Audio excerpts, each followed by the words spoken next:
Movie start होती है Brazil के जंगलों से। हम मिलते हैं एना से, जो अपना मिशन कंप्लीट करना चाहती है, पर उसका साथी उसे कहता है कि नहीं, अभी बाहर बहुत खतरा है। लेकिन एना अपने साथी की नहीं सुनती और बाइक लेके वहाँ से निकल जाती है अपना मिशन पूरा करने के लिए। हम देखते हैं कि जंगल में दो आदमी उस पर नज़र रखे हुए हैं। वो एना को पकड़ने के लिए नदी के रास्ते जाने का डिसाइड करते हैं। इससे पहले कि वो एना को पकड़ पाते, पानी में से एनाकोंडा निकलकर उनमें से एक आदमी को पकड़ लेता है। इसी के साथ यहाँ से सीन कट होकर हमें कैलिफोर्निया का सीन दिखाया जाता है। हम एक फिल्म डायरेक्टर डॉग को देखते हैं जो किसी को फिल्म की स्टोरी एक्सप्लेन कर रहा होता है, जिसमें एक कपल एक मॉन्स्टर क्रिएचर से लड़ेंगे और एक लड़की उस मॉन्स्टर क्रिएचर को मारकर जीत जाएगी। लेकिन उसके सामने बैठे हुए लोगों को उसका ये आइडिया पसंद नहीं आता, क्योंकि हमें पता चलता है कि डॉग एक वेडिंग फोटोग्राफर होता है और वो कपल चाहता है कि डॉग उनकी प्यारी सी और अच्छी सी वीडियो बनाए। पर डक, जिसे शौक था क्रिएचर और एक्शन मूवी शूट करने का, उसका ख्वाब वहीं का वहीं रह जाता है। उसके बाद हम मिलते हैं रोनाल्ड से। रोनाल्ड हॉलीवुड में एक स्ट्रगलिंग एक्टर है, जिसे आज भी डॉक्टर का एक छोटा सा रोल मिला था, जिसे वो कई टेक्स के बाद भी अच्छे से परफॉर्म नहीं कर पाता, तो उसे काम से निकाल दिया जाता है। स्टूडियो से बाहर जाते हुए वो एक एनाकोंडा मूवी का पोस्टर देखता है, जो कि अब रिलीज़ होने वाली थी 1997 के बाद। इसके बाद मूवी में 2 दिन गुजर जाते हैं। इसके बाद हम डक के घर में उसकी सरप्राइज बर्थडे पार्टी देखते हैं। पार्टी में डक के सभी बचपन के दोस्त आए हुए थे और इसी पार्टी में हम रोनाल्ड को भी देखते हैं। पता चलता है कि रोनाल्ड भी डक का बचपन का दोस्त है। बचपन में इन 4 दोस्तों का ग्रुप हुआ करता था। इन 4 दोस्तों में से डक और रोनाल्ड तो अभी अपनी लाइफ में स्ट्रगल कर रहे थे, लेकिन इनके बाकी दोनों दोस्त कैनी और क्लैरी अपनी लाइफ में सक्सेसफुल थे। लेकिन इस टाइम मिलने पर ऐसा ही लगता है जैसे ये चारों पहले जैसे ही दोस्त हैं। रोनाल्ड डिसाइड करता है कि हम डक की बर्थडे पार्टी में डक की ही डायरेक्ट की हुई मूवी देखेंगे, जो इन चारों ने हाई स्कूल टाइम में मिलकर बनाई थी। रोनाल्ड जिसमें हीरो बना था और एक खतरनाक क्रिएचर से लड़ना था। इस मूवी में क्रिएचर बना था कैनी। ये क्रिएचर इन तीनों दोस्तों पर अटैक करने वाला था, लेकिन रोनाल्ड यहाँ पर कहता है कि मेरे दोस्तों को कोई नुकसान नहीं पहुँचा सकता, और एक बंदूक उठाकर उस क्रिएचर को शूट कर देता है और अपने दोस्तों को बचा लेता है। इस तरह उनकी इस मूवी की हैप्पी एंडिंग होती है। सभी लोग इस मूवी को देखकर बहुत ज़्यादा खुश होते हैं। रोनाल्ड चाहता था कि वो सब दोबारा ये सब एक्सपीरियंस करें और ऐसी ही एक मूवी बनाई। रोनाल्ड के पास डक के लिए एक बहुत बड़ा सरप्राइज ये भी था कि उसने एनाकोंडा नॉवल सीरीज के एक नॉवल के कॉपीराइट्स ले लिए थे।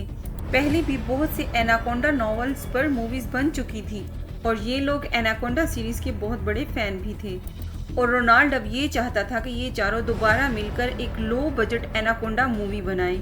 आइडिया तो बहुत अच्छा था, सबको बहुत पसंद आता है, लेकिन मसला अब ये था कि रोनाल्ड को कॉपीराइट्स खरीदने के बाद अब उसके पास मूवी बनाने के पैसे नहीं बचे थे। वो अपने दोस्तों से कहता है कि हम चारों मिलकर लोन लेते हैं और फिर ये मूवी बनाते हैं। डग, जिसको कमाकर अपनी फैमिली को सपोर्ट करना था, उसे लगता है कि लोन लेने से उसकी फैमिली मुश्किल में आ जाएगी, इसलिए वो इस आइडिया से बाहर निकल जाता है और रोनाल्ड उसको कुछ नहीं कहता। वो घर आता है और देखता है कि उसका बेटा उसी की बनाई हुई मूवी देख रहा होता है। उसका बेटा उससे कहता है, डैड, इतने ज़बरदस्त डायरेक्टर हैं आप, एक और मूवी क्यों नहीं बनाते। उसकी वाइफ भी उसको अपना पैशन फॉलो करने के लिए इनकरेज करती है और फिर यहाँ डग अपनी वाइफ से रोनाल्ड का आइडिया शेयर करता है और फिर 1-2 दिन अपना बोरिंग काम करने के बाद वो फैसला करता है कि वो रोनाल्ड के साथ उसके आइडिया पर काम करेगा। और यूं उसके भी मानने पर ये लोग मिलकर मूवी बनाने की तैयारी शुरू कर देते हैं। बैंक से लोन अप्लाई करते हैं और ये लोग डिसाइड करते हैं कि ये लोग ब्राज़ील के जंगलों में जाएंगे और वहीं सारी मूवी शूट करेंगे। अब मूवी को शूट करने के लिए इन्हें एक स्नेक की भी ज़रूरत थी, जो दिखने में एनाकोंडा जैसा हो या एनाकोंडा ही हो।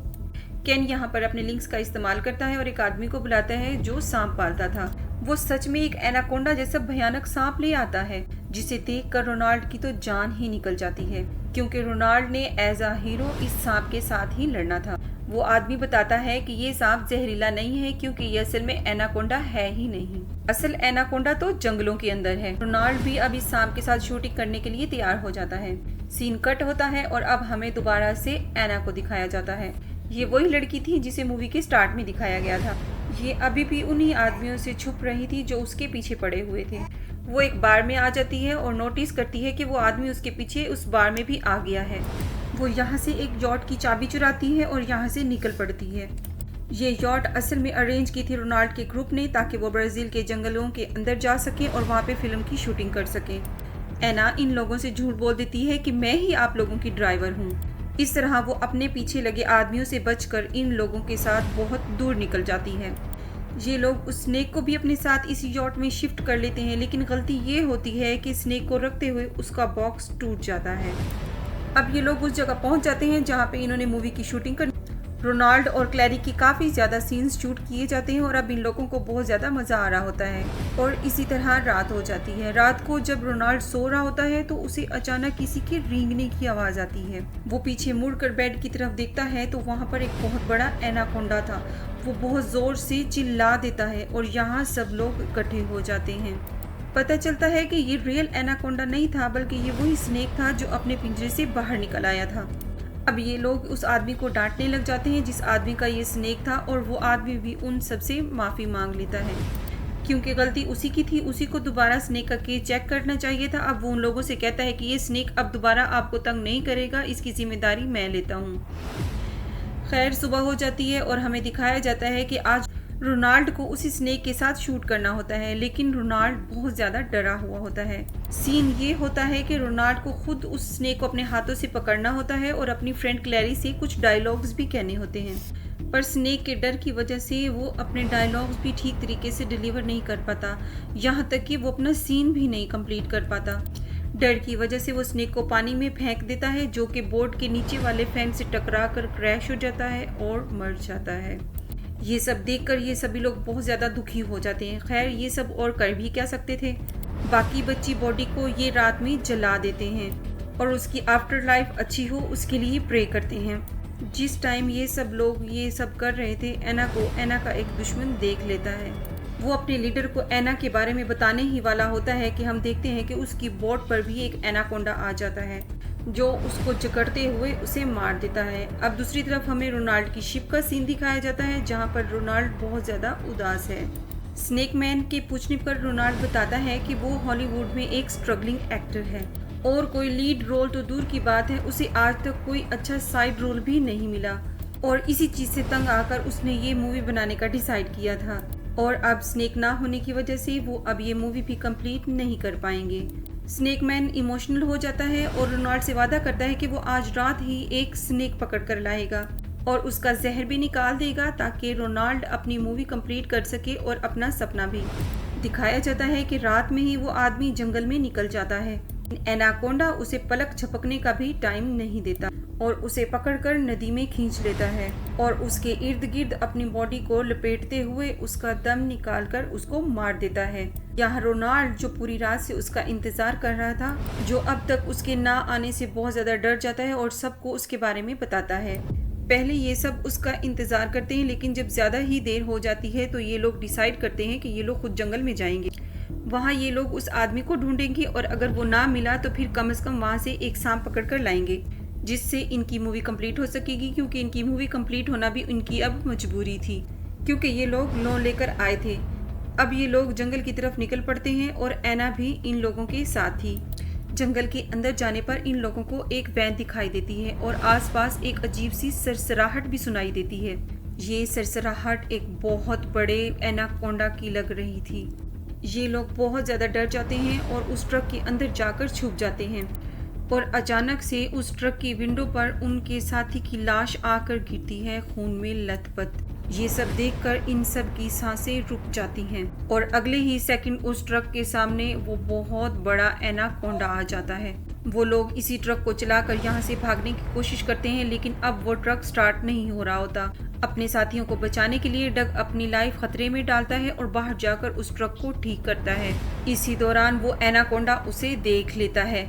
एनाकोंडा अपना बड़ा सा मुंह खोले उसे खाने के लिए उसकी तरफ आ ही रहा होता है। उसके दोस्त उसको ट्रक के अंदर खींच लेते हैं और उसकी जान बचा लेते हैं। वो लोग इससे पहले कि आगे कहीं निकल जाते, एना के पीछे जो लोग लगे हुए थे वो अब इन सब के पीछे पड़ जाते हैं। एना इन सबको बताती है कि ये लोग माफिया के लोग हैं, ये लोग जंगल में रहते हैं ताकि पुलिस इनको ना पकड़ सके और अब वो लोग इन सबको लूटने के लिए आए हैं। इसी दौरान एना उस वैन में पड़ी हुई एक गन उठा लेती है और अपने पीछे पड़े लोगों को ऐसे शूट करने लग जाती है जैसे सच में वो एक सोल्जर हो। उसका ये एक्शन स्टाइल डग को बहुत ही ज्यादा पसंद आता है। जैसे तैसे करके ये लोग अपनी शिप में वापस पहुंच जाते हैं और हम देखते हैं कि वो लीडर जो एना के पीछे था वो भी इनके पीछे पीछे यहाँ आ जाता है और इन चारों दोस्तों के ऊपर गन पॉइंट कर देता है। लेकिन एना ठीक वक्त पर पीछे से आकर एक गन उसके सर पर मारती है और उसको बेहोश कर देती है, जिसके बाद अब वो इन सबको बताती है कि अब उनका यहाँ रहना ठीक नहीं है और अब उन्हें अपनी जान बचाने के लिए इस आइलैंड से चले जाना चाहिए।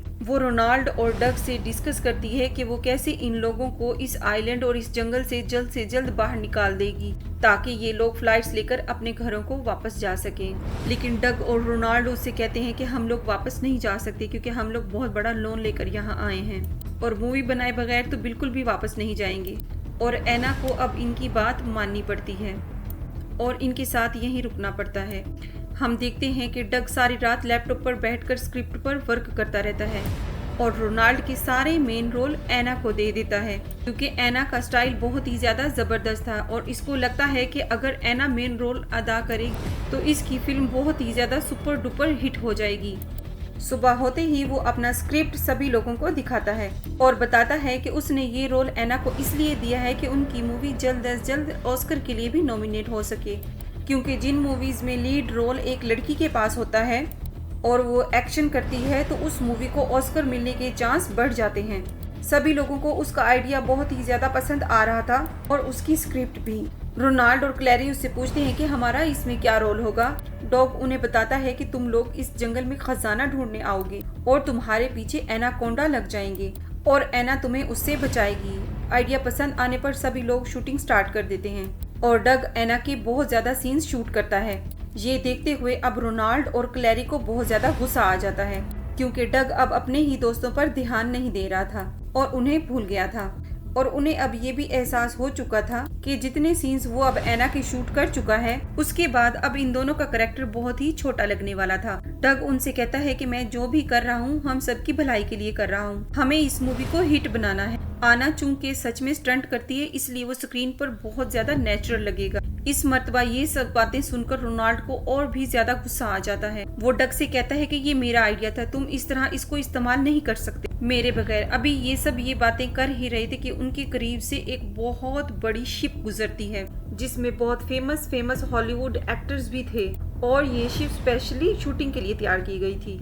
इस शिप पर एनाकोंडा का ही पोस्टर लगा हुआ था और यहाँ रोनाल्ड का एक बहुत बड़ा झूठ पकड़ा जाता है कि जिस मूवी के और जिस नॉवल के राइट्स लेने की ये बात कर रहा था उसके राइट्स इनके पास थे ही नहीं। वो राइट्स सोनी कंपनी के पास थे और अब वो ही ये फिल्म बना रहे थे। ये जानकर रोनाल्ड के तीनों दोस्त बहुत ज़्यादा टूट जाते हैं क्योंकि वो अपना सब कुछ इस मूवी के पीछे लुटा बैठे थे। सब लोग रोनाल्ड पर बहुत ज़्यादा गुस्सा थे क्योंकि वो उसके झूठ की वजह से अपना बहुत बड़ा नुकसान कर बैठे थे। लेकिन रोनाल्ड उनसे कहता है कि मेरी झूठ की वजह से तुम सबकी ज़िंदगी बदलने लगी। अगर मैं ये आइडिया न देता तो तुम आज यहाँ ना होते, अपनी बोरिंग सी वीडियो बना रहे होते। कैनी और क्लैरी भी अपनी फजूल सी जॉब में बिजी होते। इन सब की बातें सुनकर रोनाल्ड बहुत ज़्यादा गुस्सा हो जाता है और अकेले ही यहाँ से निकलने का फैसला कर लेता है। अब वो फैसला कर लेता है कि वो अब सोनी वालों के पास जाएगा और उन्हीं के साथ मूवी बनाएगा, चाहे उसे कोई छोटा मोटा रोल ही क्यों ना मिल जाए। अपने दोस्तों को छोड़ जाता है और ये लोग भी यहाँ से जाने का फैसला कर लेते हैं। रोनाल्ड अभी थोड़ा ही आगे गया था कि उसने देखा अभी जो इतनी बड़ी शिप यहाँ आई थी अब वो तहस नहस हुई थी और यहाँ पर एक अजीब सा हंगामा भी था। वो समझ नहीं पाता कि आखिर यहाँ हुआ क्या है। अब उसके सामने असिस्टेंट डायरेक्टर आती है जो रोनाल्ड को देखकर बहुत ज्यादा एक्साइटेड हो जाती है, जैसे रोनाल्ड उसे किसी चीज से बचाने आया हो। वो मदद के लिए हाथ हिलाती है। इससे पहले कि रोनाल्ड उसकी मदद कर पाता एक बहुत बड़ा एनाकोंडा पलक झपकते ही उसको निगल जाता है। ये देखकर रोनाल्ड की जान निकल जाती है। वो फौरन अपनी बोट पर वापस निकल जाता है और यहाँ रोनाल्ड की शिप पर बाकी सभी लोग अभी तक लड़ रहे होते हैं क्योंकि डग की वजह से रोनाल्ड यहाँ से चला गया था और डग इस बात की जिद कर रहा था कि अब वो एना के साथ ही इस मूवी को कंप्लीट करेगा। लेकिन उसके दोस्त इस बात के लिए तैयार नहीं थे। अभी ये लोग इस बात से अनजान थे कि एनम तो ये फिल्म शूट करना ही नहीं चाहती थी, वो तो अपने किसी सीक्रेट मिशन पर थी। इसलिए वो इन सबको गन पॉइंट पर ले लेती है और अपने साथ जंगल में ले जाती है और हमें पता चलता है कि एना एक इलीगल गोल्ड माइनर थी। और वो इन लोगों से भी गोल्ड माइन करने को कह रही थी। ये लोग जब बहुत ज्यादा सामान लेकर इस बोट पर वापस आते हैं तो देखते हैं कि इन लोगों ने बहुत ज्यादा गोल्ड इकट्ठा कर लिया था। एना अभी भी इन्हें गन पॉइंट पर लिए हुए थी। तभी अचानक वही आदमी आ जाता है जो मूवी के स्टार्ट से ही एना के पीछे था। ये असल में एक पुलिस ऑफिसर है जो एना को पकड़ना चाहता है, क्योंकि एना इन जंगलों का खजाना चुरा रही है। इससे पहले कि वो एना पर गोली चलाता, जंगलों में छुपा हुआ रोनाल्ड, जिसे इस बारे में कुछ भी नहीं पता, वो ऑफिसर पर गोली चला देता है और ऑफिसर जख्मी होकर नीचे गिर जाता है। मौके का फायदा उठाकर एना उस पर गोली चला देती है और उसको जान से ही मार देती है, जिसके बाद वो दोबारा इन सबको गन पॉइंट पर ले लेती है और ज़बरदस्ती इनसे काम करवाती है। इस टाइम पर दोबारा पहले की तरह एनाकोंडा पानी में से बाहर निकलता है और पूरी की पूरी एना को मुंह में दबोचकर दोबारा पानी में जंप कर देता है और यहाँ इस तरह एना का भी किस्सा खत्म हो जाता है। इन तीनों के सामने ये सब कुछ पहली मर्तबा हुआ था, इसलिए ये नज़ारा देखकर इन तीनों की जान निकल जाती है। ये तीनों डर के जंगल की तरफ भागते हैं तो वहाँ इन्हें रोनाल्ड भी मिल जाता है। अब पैनिक हुए ये लोग जंगल में भागते भागते खो जाते हैं। इन्हें बाहर जाने का कोई रास्ता नजर नहीं आता तो पैनिक होकर ये लोग शोर मचाना शुरू कर देते हैं, जिसकी वजह से वहाँ एनाकोंडा आ जाता है और ऊपर की तरफ से वो डग पर हमला कर देता है। डग की आधी बॉडी को वो मुंह में डालते हुए उसे यहाँ से ले जाता है। बस ये देखना था कि ये तीनों दोस्त टूट जाते हैं। उनका एक दोस्त मर चुका था। वो लोग बहुत ज्यादा दुखी थे और शौक में अभी तक वहीं पर खड़े हुए थे कि अगले ही सेकंड एनाकोंडा उनके दोस्त की बॉडी को इधर ही फेंक देता है। वो लोग देखते हैं कि उनका दोस्त अब मर चुका है और अपनी जान की परवाह किए बगैर वो वहीं पर बैठकर अपने दोस्त के लिए रोने लग जाते हैं। कुछ देर बाद केनी सबको होश में लाता है और कहता है कि ये तो मर गया है, लेकिन हम तीनों को अपनी जान बचानी होगी। अपने आप को बचाने के लिए ये अपने दोस्त की बॉडी को ही चारे के तौर पर इस्तेमाल करने का डिसाइड करते हैं। वो कहता है कि वो इस बॉडी को जंगल में ऐसी जगह पर ले जाएंगे जहां पर एनाकोंडा के आने का चांस होगा और इस तरह खुद वो एनाकोंडा से बचकर निकल जाएंगे। इन्होंने अब डॉग की बॉडी को स्केयर क्रो की तरह फील्ड्स के बिल्कुल दरमियान में लटका दिया और उसके ऊपर एक पिग भी रख दिया, क्योंकि उन्हें लग रहा था कि ये पिग भी मर चुका है। और उसके मुंह में एक मरा हुआ बर्ड रख देते हैं कि अब ये एनाकोंडा के लिए परफेक्ट चारा बन चुका है। अब ये लोग भाग रहे थे और भागते हुए इन्हें कुछ अजीब सा लगता है। पीछे से किसी की चीखने की आवाज सुनाई देती है। पीछे मुड़कर देखते हैं तो इन्हें बहुत बड़ा शॉक होता है। इनका दोस्त अभी जिंदा था और सिर्फ डॉग ही नहीं, डॉग के सर पर जो पिग रखा था वो भी जिंदा था। अब इससे भी बड़ी बात ये थी कि अब एनाकोंडा भी यहाँ पर आ चुका था इन सबको खाने के लिए। डर से इन सब का बुरा हाल था। डग भी अपने आप को बचाने के लिए इन सब के साथ भागना शुरू कर देता है, पर एनाकोंडा भी इनके पीछे था। अब वो पिग जो उसके सर पर अब जाग चुका था, डग अपने आप को बचाने के लिए उस पिग को एनाकोंडा के मुंह के अंदर फेंक देता है और इस तरह ये लोग अपनी जान बचाकर यहाँ से निकल जाते हैं। अब भागते हुए ये लोग आइलैंड पे उस जगह पर आ चुके थे जहाँ पर सोनी कंपनी ने एनाकोंडा मूवी के लिए सेट लगाया था।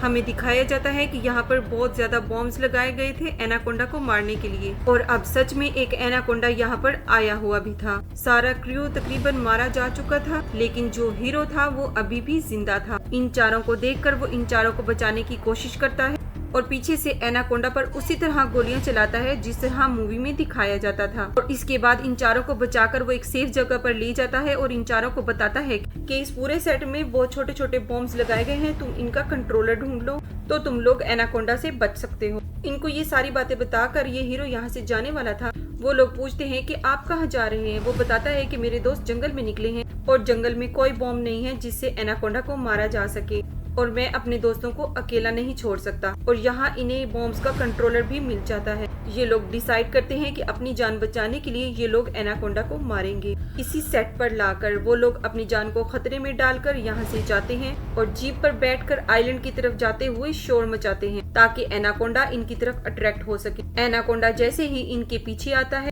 केनी और क्लैरी मौका देखकर बॉम्ब ब्लास्ट करना स्टार्ट कर देते हैं। इन सारे धमाकों का कोई फायदा नहीं होता, क्योंकि इन सारे धमाकों से एनाकोंडा को कोई भी नुकसान नहीं होता, बल्कि अब वो दोबारा उनके पीछे पड़ जाता है। इससे पहले कि अब वो एनाकोंडा इन सबको मार देता, रोनाल्ड हिम्मत करके उन सब की जान बचाने के लिए आगे बढ़ता है और अब वो बचपन की मूवी वाला वही डायलॉग बोलता है जो उसने मॉन्स्टर को मारने से पहले बोला था कि मेरे होते हुए मेरे दोस्तों को कोई नहीं मार सकता।